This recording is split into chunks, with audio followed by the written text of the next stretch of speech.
Buenos días, Paul Jiménez, ¿qué tal estás? Muy bien. Bailarín, coreógrafo, intérprete, toda una vida dedicada a la danza. Es complicado, ¿no? Sí, la verdad que sí, es complejo. Yo creo como que hay que poner mucho el foco en lo que uno quiere, ¿no? Y a partir de ahí, pues intentar como no distraerse demasiado del alrededor. De hecho, te formaste en el Conservatorio Superior de Danza, te especializaste en danza flamenca y desde entonces has seleccionado este perfil como tu recorrido artístico, ¿no? Sí, de hecho yo empecé en el Conservatorio Profesional de Danza de Barcelona, hice como grado medio, y después de allí estuve un año en Barcelona y luego ya me fui al CAT de Sevilla, ¿no? Y allí ya fue cuando hice como una especie en el Centro de Danza, una especie de posgrado. Sí. Y ya empecé, a partir de ahí empecé ya como a, digamos, a profesionalizarme un poquito más. Claro. De hecho, en 2011, porque tú terminaste tus estudios en el 2013, ¿verdad? Exacto. En el 2011 recibiste el Premio Nacional de Ballet. Claro, en el 2011 me presenté a hacer también coreográfico de danza española en Madrid, que fue como, bueno, junto a mi compañera de clase, era como, vamos a echar las cartas, vamos a probar. Nos cogieron allí, entonces allí me dieron el premio del Ballet Nacional de España, y entonces pude estar como una semana con ellos en el Ballet Nacional, ¿no? Probando como esa experiencia de estar allí. ¿Y qué es como bailarín recibir un premio de ese calibre? Pues la verdad que yo creo que los premios, también comentando con gente del sector, compañeras, es un poco la oportunidad de que se te dé visibilidad, ¿no? Al final, porque cuando te dan opciones a residencia, te dan opciones a acudir a lugares, pues al final es como canales más rápidos para llegar a sitios que igual por tu propio peso es más complejo, ¿no? Claro. Entonces, en ese caso en concreto fue como poder vivir la experiencia de estar allí en la sede, ¿no? Y experimentar, digamos, como esa semana con ellos. Entonces, para mí fue un poquito como, hostia, se puede, ¿no? De repente están empezando como a ofrecerme opciones de entrar de una manera más directa al sector, ¿no? ¿Y qué es lo mejor que recuerdas de este momento? Pues la verdad yo creo que lo mejor fue poder estar en el certamen coreográfico junto a gente que era profesional ya en ese momento. Yo estaba en quinto del conservatorio y no creo que tenía como 17 años. Y entonces fue como poder compartir, digamos, un poquito mi visión, porque recuerdo que era una pieza compleja que se llamaba Subconscient, ¿no? Que aparecía con una pantalla gigante, era un dueto de 15 minutos. Entonces, claro, también era como, ok, esta es mi manera de trabajar, esta es mi manera de entender el arte y poder estar en esa plataforma para mí fue un reto. Además, no pasamos a la final, pero aún así había como la beca, ¿no? Para estar allí. Claro. Para mí fue como, ok, pues esto es una plataforma que me va a llevar a esto, ¿no? Entender que cada lugar tiene como funciones dentro de tu carrera, ¿no? Al final. Exacto. 3 años más tarde de este premio, en 2014, estrenaste tu primer espectáculo, Vaivén. Yo creo que experimentas con la danza, ¿no? Porque te has formado en muchos estilos, en ballet, en danza bolera, en flamenco, y lo que buscas es experimentar con el cuerpo, con el género humano. Exacto. ¿Ese espectáculo en sí de qué iba? ¿De qué hablabas? Yo creo que Vaivén era un poquito el año que yo acabé el conservatorio. De repente en ese momento estábamos en Canadá con el Instituto Teatro y fuimos allí en un encuentro, por lo que no me pude presentar a las pruebas del CAT y se me quedó como el año un poco, ¿y ahora qué hago, no? Entonces, como la inquietud artística de la creación yo siempre la tenía desde muy pequeño, ¿no? Había unos talleres libres en el Instituto Teatro, entonces iba presentando piezas. Para mí fue un poquito como, hostia, tengo ganas de crear, es el momento para hacer un espectáculo ahora, ¿no? Recuerdo que busqué a gente que durante la carrera, ¿no? de promociones anteriores o posteriores a mí me llamaba la atención para empezar a crear algo desde ahí, ¿no?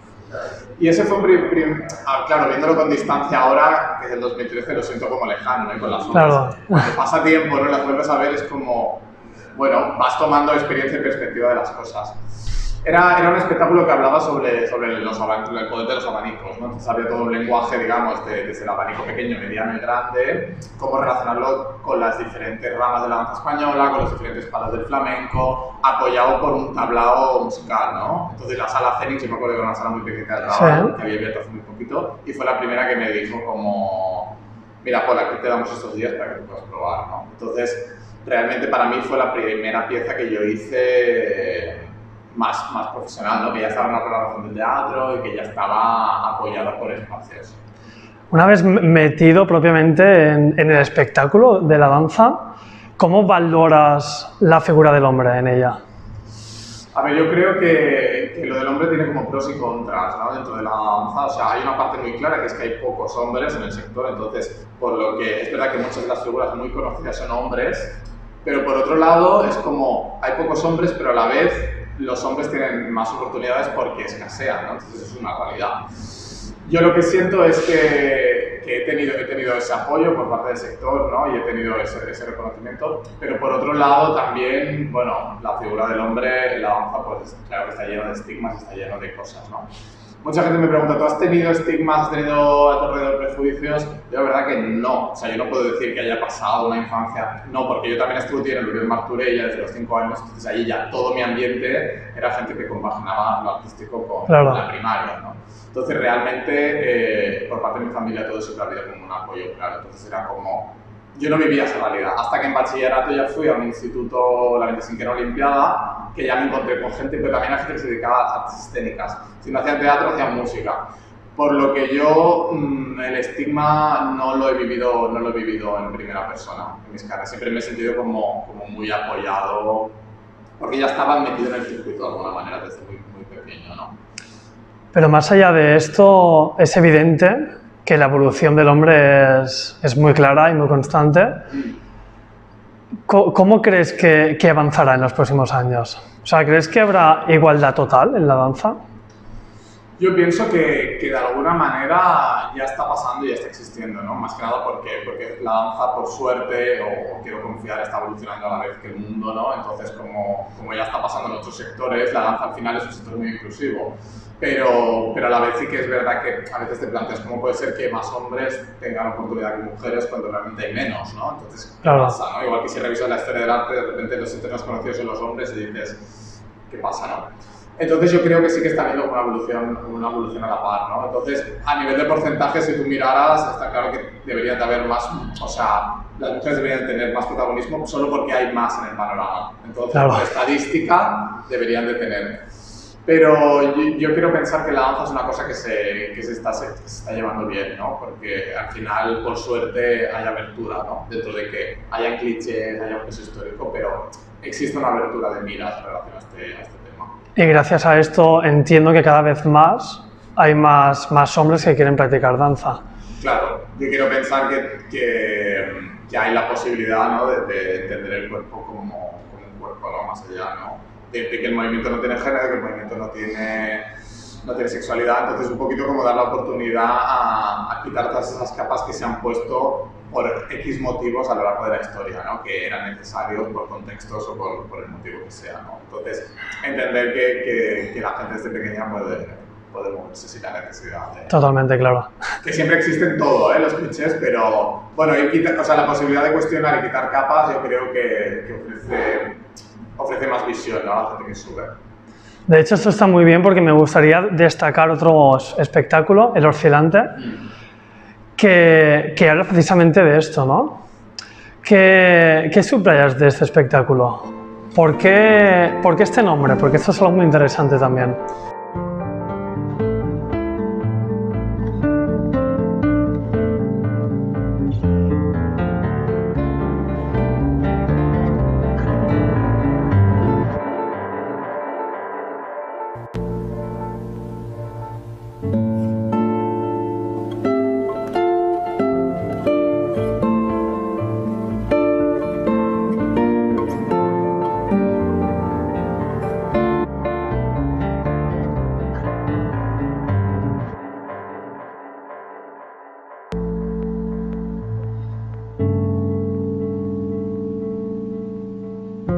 Sí, La Oscilante, recuerdo que bueno, yo terminé el centro andaluz de danza en el CAT, entonces ahí empiezan como a aparecerte las preguntas, ¿qué quiero hacer ahora? ¿Qué compañía quería ir? Entonces me encontraba en un momento en que yo no sentía que ninguna compañía, yo no quería acudir a ninguna compañía, digamos, de danza de España, porque no sentía que hubiera un lugar de creación para el intérprete, que la danza española se construyera desde la creación, desde la improvisación, desde la oportunidad de sí saber que existen unos patrones y unos códigos, pero empezar a hacerlos de otra manera. Yo sentía que todas las que habían, realmente yo no tenía ganas de ir. Si iba era por una corriente que existía, yo me sumaba, de repente accedía ahí, ¿no? Entonces fue un poquito como, ¿y por qué me está pasando esto, no? Porque igual no me representa lo que existe o no me identifica, ¿no? Entonces fue cuando me apareció el interrogante de, ¿y si empiezo a investigar el por qué me está pasando esto, ¿no? Entonces un poquito, para mí viene la pregunta de, ¿qué pasa si no me siento identificado con el rol de hombre y de mujer? Que no simplemente que quiera hacer el rol de mujeres, cuestionar si hay otras maneras de moverse o de la danza española, si se puede sujetar en otros cuerpos que no estén codificados, ¿no? De este hombre y de esta mujer que al final acaban representando un tipo de hombre y un tipo de mujer, ¿no? Entonces yo pienso que con la oscilante era la posibilidad de cuestionar, de hacer preguntas sobre una estructura para mí muy sólida, que era, en concreto, la danza estilitada, ¿no? Una de las cuatro ramas de la danza española. Entonces, ahí fue cuando quise contar con la colaboración de Juan Carlos Lérida, porque necesitaba como un apoyo de alguien que me ayudara con este proyecto, ¿no? Que pudiera estar fuera un poquito como poniendo la guía de lo que tenía que ser la oscilante, ¿no? Porque para mí era una apuesta, o sea, cuestionar toda mi estructura, digamos, como que había tenido a lo largo de mi formación, ¿no? Lérida, en este caso, está como director, ¿verdad? ¿Tú únicamente estás como intérprete? Sí, al final fuimos un poquito viendo cómo se iban estipulando los roles y al final él cogió la dirección de la coreografía y yo hice la interpretación. O sea, a través de la petición de, oye, quiero investigar sobre esta hipótesis. Exacto. ¿Puede existir un cuerpo que se mueva sin género en la danza española?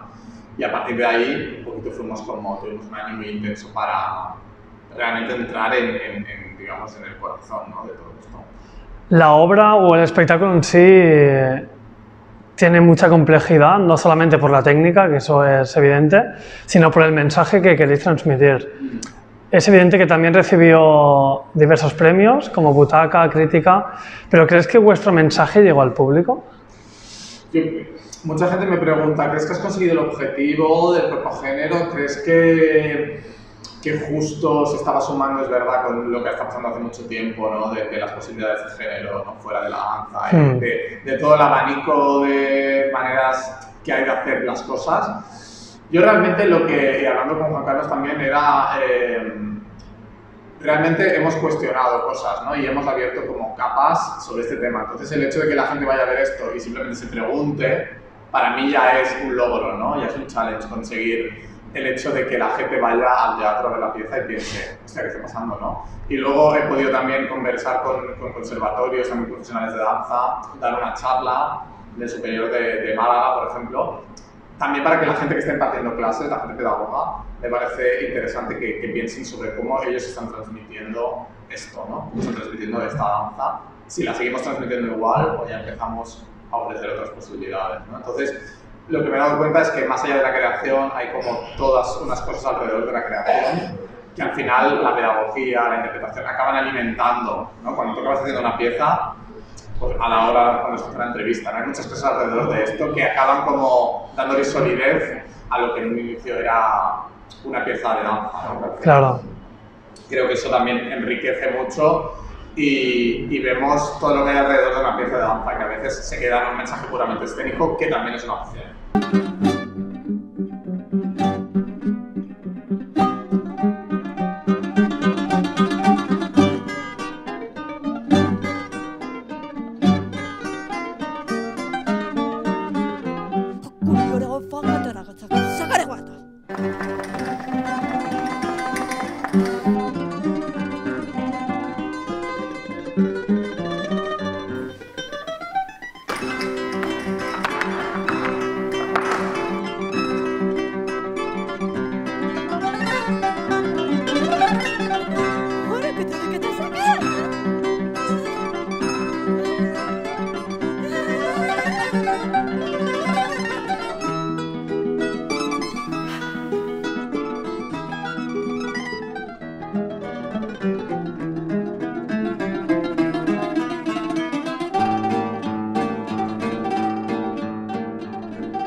Me gustaría preguntarte sobre tu opinión sobre las ayudas económicas a la danza o a los espectáculos artísticos.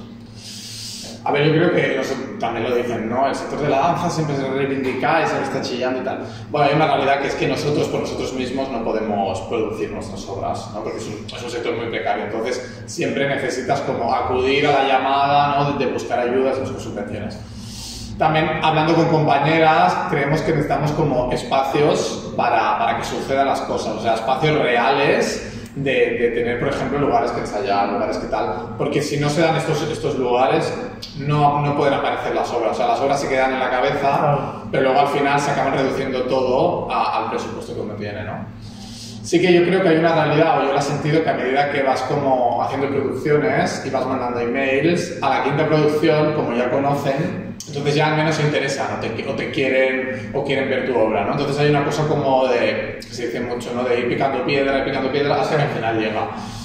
Pero lo que sí que siento es que a la gente que igual de buenas a primeras no tiene como la faceta de la creación muy cercana, le da miedo porque no ve cuál es la estructura para hacer eso, ¿no? Más allá de cómo crear una obra es cómo construirla, cómo hacerla real, ¿no? Cómo poder tener a gente en un estudio ensayando, ¿no? O sea, solo por eso no puedes, ¿no? O sea, el músico y la gente del vestuario los tienes que reducir a X horas si quieres pagar bien el trabajo, ¿no? Otra es, que también existe, pues bueno, casi que explotar a los trabajadores que están contigo, ¿no? Tener un mogollón de meses ensayando, pagando muy poco, ¿no? Y que si no lo coges tú, lo va a coger otro. Y esto pasa, ¿no? Creo que en todos, pero en el nuestro hay una cosa que está existiendo y es así.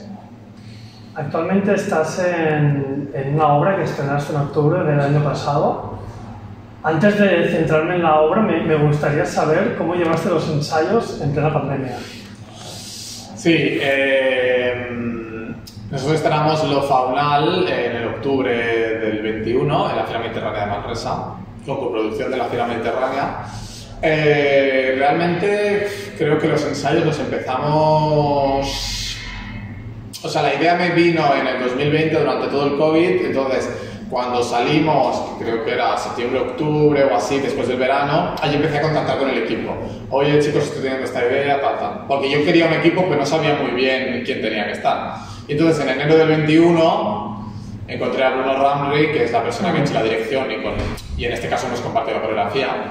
Y allí empezamos como a ensayar. Entonces yo tiré de los dos espacios que yo tengo más a mano, donde he trabajado y conozco, que son La Capitana, espacio flamenco, que lo lleva José Manuel Álvarez, y La Tacones, que lo lleva Ana Pérez en San Cugat. Entonces, estos fueron los lugares que yo acudí. Oye, tengo esta idea, necesito este espacio, pum, pum. A raíz de allí, aplicar convocatorias, ¿no? Mandar, redactar un dossier, entender qué tienes tú en tu cabeza y cómo empezar a plasmarlo, hipótesis de cosas que tú aún no sabes, porque tienes ideas inconexas, ¿no? Y entonces de ahí pudimos entrar en el Centro de la Barceloneta, que allí pudimos hacer, digamos, como nuestra residencia más larga, porque estuvimos prácticamente desde que empezamos en febrero hasta junio, un poquito, ¿no? Entre La Tacones y Barceloneta allí estuvimos. Y todo este momento intentando buscar el apoyo que está alrededor económico, ¿no? Porque yo empezaba a llamar a la gente y yo ya tenía que empezar a decir qué panorama había, ¿no? Entonces, pude acudir a la Fira Mediterránea de Manresa, que estuve con La Oscilante el año anterior, y allí sí que recibí, digamos, como un apoyo muy fuerte de te damos una residencia técnica, te damos una coproducción, también otro festival que hay que se llama Festival de los Castillos en Aragón, también fue como, oye, tengo esta idea, ¿qué te parece? Estoy buscando, y también la cosa como de darte cuenta de pedir lo que necesitas, ¿no? Porque a veces tú hablas de las cosas esperando que el otro entienda, bueno, esto pasa en la danza y en muchos temas, ¿no? El otro entienda lo que tú quieres, ¿no? Y es como, pídelo, en plan, oye, necesito dinero, ¿me lo puedes dar? No, mira, no me interesa el proyecto, sí. Entonces eso es lo que he aprendido un poquito ahora, a pedir las cosas bien, pero a pedir qué necesitas para realizar la obra, ¿no?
día de hoy, Paul, ¿cuál es tu sueño? Creo que justamente este último año han pasado más allá del COVID, ¿no? A nivel personal también me han pasado muchas cosas que de repente ha sido como un giro de timón muy fuerte, ¿no? Porque siempre yo tenía como muy claro el foco, ¿no? Y yo siempre he sido como muy extremadamente pesado con la danza, no era como 100% esto, 100% esto, ¿no?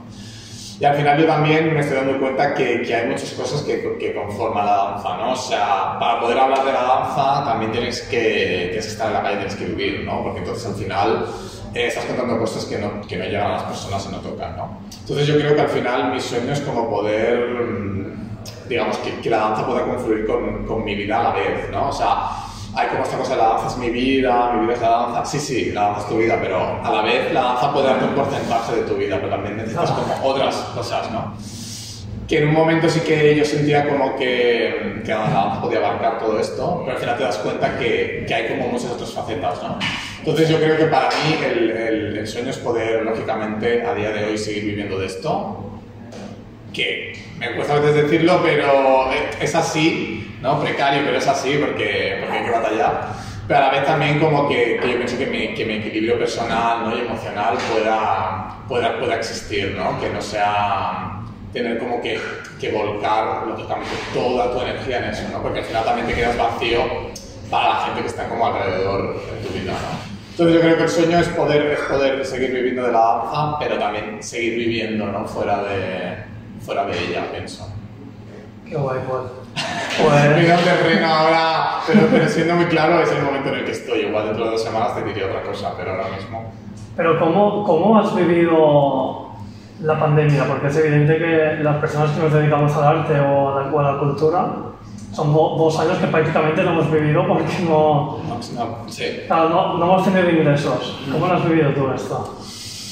Bueno, para mí al principio como que era muy reacio a la pandemia, como que no me lo creía, en plan, bueno, esto va a salir, tal, claro, cuando de repente se empiezan a ampliar los meses, se empiezan a ampliar todo, ¿no? Ahí entendí que, bueno, que había que mantenerse mentalmente y físicamente fuerte, ¿no? O sea, había que estar en casa haciendo ejercicio, pero a la vez también entendiendo que este tiempo que estaba existiendo, difícil que se vuelva a repetir, entonces también aceptar a estar en casa sin hacer nada, ¿no? Y disfrutar de un tiempo que no había tenido en otros momentos, ¿no? Entonces, al principio, al final me acabó gustando, fíjate, o sea, había una cosa que era como que los días eran todo el mismo día durante 5 meses, porque al final tenías una rutina, alargabas las noches, alargabas las mañanas, entonces le acabé encontrando el gusto, pero claro, teníamos que estar preparados porque en cuanto abrieran las compuertas, teníamos que estar igual, porque nadie va a esperar a que tú estuvieras, o sea, nadie estaba igual, pero todo el mundo quería que estuvieras preparado. Entonces era un poquito como, ok, voy a mantenerme fuerte, pero también voy a aceptar que han pasado muchas cosas, ¿no? Y que las secuelas que, por ejemplo, la gente, todo el mundo, pero yo pienso que la gente de mi generación nos han dejado, esto va a tardar mucho tiempo en primero nosotros entender qué quieren decir estas secuelas, ¿no? Y todo esto que yo creo que a nivel mental, creo que es el trabajo que toca, ¿no? Como a nivel social, ¿no? Entender que estas secuelas del COVID, de la pandemia, en las generaciones nuestras, pues son fuertes, ¿no? Y nosotros tenemos que entender, y el mundo también, a cómo tratar todo esto para que más adelante nos sepamos escuchar, ¿no? Un poquito.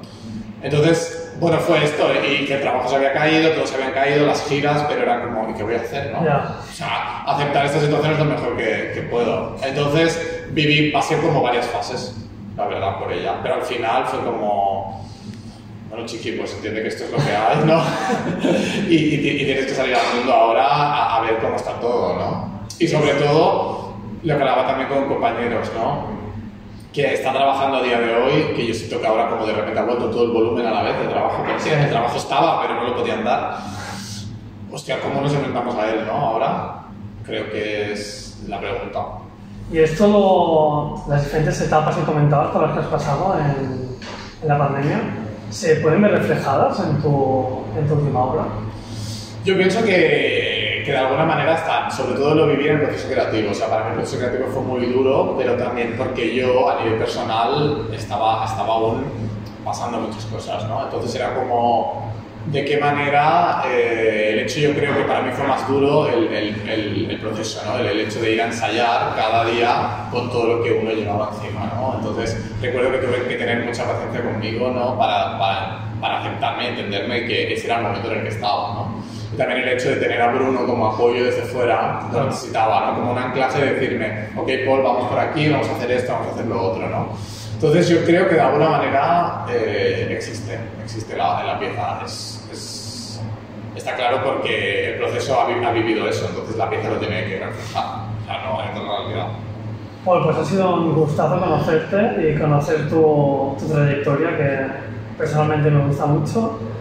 Y nada, muchas gracias por concederme la entrevista y te deseo todos los éxitos del mundo. Bueno, gracias a vosotros por darme el lugar para poder hablar de mi trabajo y contar un poquito lo que me está pasando, que quiero pensar que al final es bonito que nos escuchemos sobre todo entre nosotras, ¿no? Porque nos da como que lo que dicen, no vale mucho consuelo de tontos, ¿no? El saber lo que está pasando a tu alrededor a veces es como que a la persona de al lado le está pasando lo mismo y simplemente tiene que escucharte para decir, ok, estamos en el mismo barco, vamos, ¿no? Totalmente de acuerdo. Pues muchas gracias. A vosotros.